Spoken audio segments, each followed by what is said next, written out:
Hello everyone. तो आज की वीडियो में हम लोग डिस्कस करने वाले हैं कैसे आप लोग दिल्ली से बैंगलोर तक जा सकते हैं। तो इसमें हम लोग 3 पार्ट बनाएंगे इसके, जहाँ पे कि आप लोग पहले इंदौर तक पहुँचेंगे, उसके बाद हम लोग सोलापुर जाएंगे। तो सोलापुर इधर है कहीं पे। तो हम लोगों को ये ध्यान रखना है कि हमारा जो ट्रिप है वो हम एक दिन में कवर ना करें। It is obviously 37 hours. आपने कई बार कई जगहों पे वीडियोस में देखा होगा क्योंकि 1 या 2 दिन में उसको कवर कर रहे हैं, तो it is not safe for you. तीनों रास्ते 37 आवर्स के हैं और तीनों में बस किलोमीटर्स का ही गैप है। वैसे हम लोग जो रास्ता लेने वाले हैं वो सोलापुर वाला रहने वाला है, यानी कि हम लोग पहले रतलाम जाएंगे, फिर हम लोग वहाँ से सोलापुर जाएंगे, फिर वहाँ से हम लोग बैंगलोर की तरफ कंटिन्यू करेंगे। तो हम लोग इसमें रतलाम ना जाते हुए हम लोग इंदौर की तरफ जाएंगे। तो इस तरीके से हमारा पूरा रहने वाला है, जिसमें कि हम लोग दिल्ली से इंदौर जाएंगे पहले, जो कि हमारा ये वाला रास्ता रहने वाला है। सेकंड हम लोग जो ट्रैवल करेंगे वो इंदौर से सोलापुर ट्रैवल करेंगे, और नेक्स्ट जो है वो सोलापुर से हम लोग बैंगलोर जाएंगे। अब इसमें हम लोग सारा कुछ डिस्कस करने वाले हैं कि कितने कितने रुपए आपके लगने वाले हैं, कितने घंटे में आप लोग पहुंचने वाले हैं, और नेक्स्ट चीज़ कि आप लोग सीएनजी कहाँ भरवाएंगे, क्योंकि मेन कंसर्न क्या रहता है कि हमें सीएनजी मिलने वाली है या नहीं मिलने वाली, कितनी पास में मिलने वाली है, क्या वो हाईवे के ऊपर रहने वाली है। क्योंकि अगर आप 10-20 किलोमीटर भी एक जगह ट्रैवल कर रहे हैं एक्स्ट्रा, तो वो 1 आवर और 100 ऐड कर देगा। अब अगर 1-1 घंटा इन चीज़ों में ऐड होगा तो हमें काफ़ी लेट हो सकता है, और हमारी जो इतनी लंबी ट्रिप है उसमें प्रॉब्लम आ सकती है हमें। तो ये है डे 1 दिल्ली से बैंगलोर जाने का। तो फर्स्ट डे में हम लोग दिल्ली से इंदौर जा रहे हैं। काफ़ी लोग रतलाम ट्रैवल करते हैं, बट हम लोगों को कुछ इंदौर में काम था तो हम लोग दिल्ली से इंदौर गए। अभी देख लेते हैं कि सबसे पहले आपको सोना जाना है, ऑब्वियसली दिल्ली क्रॉस करनी है। तो कई लोग क्या है UER2 लेते हैं, कई लोग बाहर से आना चाहते हैं, बट हमारा प्लान ऐसा था कि हम लोग सुबह निकल रहे हैं 5:30-6 बजे, तो हम लोग दिल्ली के अंदर से भी ट्रैवल कर सकते थे, जो कि कोई जाम नहीं मिलेगा और कुछ प्रॉब्लम नहीं आएगा। तो हम लोग सोना जाते हैं और वहाँ से हम लोग दिल्ली मुंबई हाईवे ले लेते हैं। और दिल्ली मुंबई हाईवे अभी पूरा नहीं हुआ है, कई जगह पे आपको उतारा जाएगा, कई जगह पे प्रॉब्लम्स हैं अभी भी। तो आपको याद रखना है कि आपको सोना वाला जो पंप है उससे आप लोगों को CNG भरवा लेनी है। वहाँ पे मेरी गाड़ी की CNG अराउंड में 700 रुपये की पड़ी थी। उसके बाद हम लोग हाईवे पे चढ़ गए, जो कि आपका दिल्ली टू मुंबई वाला है। उसके बाद हम लोग जयपुर गए, और जयपुर तक CNG ख़त्म नहीं हुई थी। तो जयपुर का जहाँ पे कट है हमने उधर के बाद एक पंप आता है, उसी से CNG भराई। और मैं भी यही कहूँगा कि आप लोग भी यहीं करें कि आप लोग यहाँ से CNG भरवा लें। आप लोग उस टाइम का वेट ना करें जहाँ पे कि आपको लग रहा है कि उसके बाद हम लोग भरवा लेंगे या फिर कुछ, क्योंकि उसके बाद कोई पंप नहीं है उस पर कोई पंप नहीं था वर्किंग। हम लोगों ने ठंड में ट्रैवल किया था, तो हम लोगों को ऐसा कोई पंप नहीं मिला। और एक और चीज़ थी कि हमने जब ठंड में ट्रैवल किया था तो पूरे रास्ते में फॉग थी, तो फॉग में ट्रैवल करना काफ़ी हार्ड था। बट सबसे अच्छी बात ये थी कि काफ़ी गाड़ियाँ ट्रैवल कर रही थी, तो हमें ईज़िली एक बंदा मिल गया जिसको हमने पीछा कर लिया, क्योंकि इट्स द बेस्ट स्ट्रैटेजी। पता है फॉग में आप ऐसा कर सकते हैं। अब आपको डिस्टेंस भी प्रॉपर मेंटेन रखना है, और आपको ध्यान रखना है कि अगर वो गाड़ी एकदम से स्टेशनरी हो जाती है तो आप लोग कैसे ब्रेक लगाएंगे या क्या करेंगे। आप लोगों का प्रॉपर चौकन्ना रहना है आप लोगों को। नेक्स्ट बात आती है, जब हम लोगों ने जयपुर क्रॉस किया तो उसके बाद काफ़ी डिफरेंट था, क्योंकि सड़क पे एक भी गाड़ी नहीं थी, और हमें दिन का टाइम हो गया था, काफ़ी टाइम लग गया था ये वाला एरिया क्रॉस करने में। जैसे कि मैंने बताया कि पूरे टाइम फॉग था।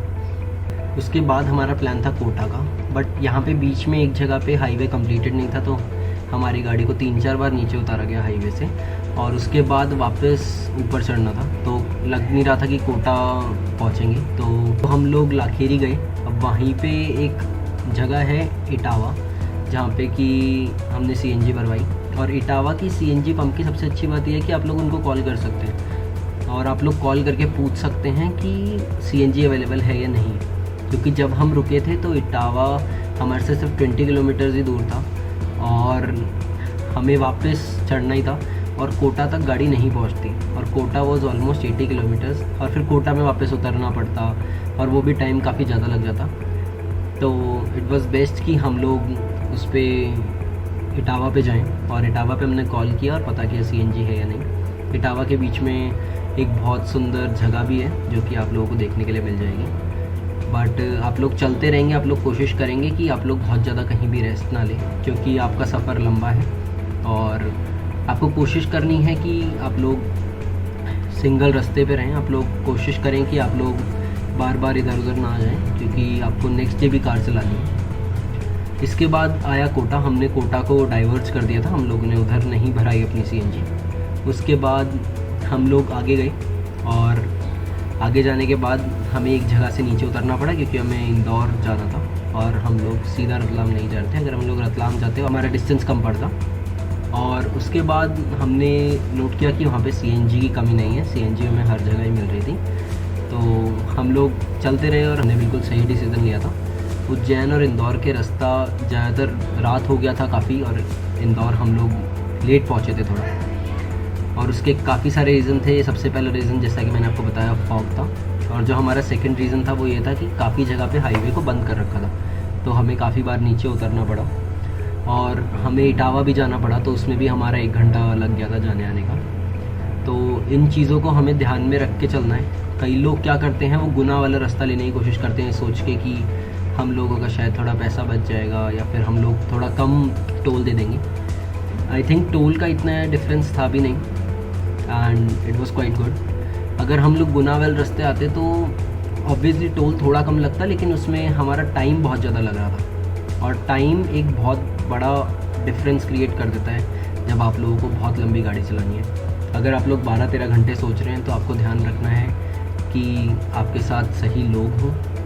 उसके बाद आप लोगों को सबसे ज़्यादा ये ध्यान रखना है कि आप लोग जब गाड़ी चला रहे हैं, अगर आपको कोई भी प्रॉब्लम है तो आप रुकें। ऐसा ना हो कि आप लोग सोचें कि और थोड़ा रास्ता कवर कर लेते हैं या फिर कुछ। और इस पर मैं एक सेपरेट वीडियो भी बनाऊंगा कि कैसे आप लोग लंबा ट्रैवल करने के लिए अपने आप को तैयार कर सकते हैं, और लंबे ट्रैवल के लिए आपको करना क्या क्या है या किस किस चीज़ों का ध्यान रखना है। बाकी आपको स्पीड नहीं करनी है, तो सबसे पहले बात है जो आपको ध्यान रखनी है, किसी टाइम को कवर करने के लिए या फिर कुछ करने के लिए कभी भी आपको स्पीड कम या ज़्यादा नहीं करनी है। आपको कोशिश करना है कि आप कांस्टेंट स्पीड पे रहें, और जहाँ पे कि आप लोग एक कार को प्रॉपर्ली संभाल सकते हैं वहाँ पे वो वाला स्पीड आप मेंटेन करें।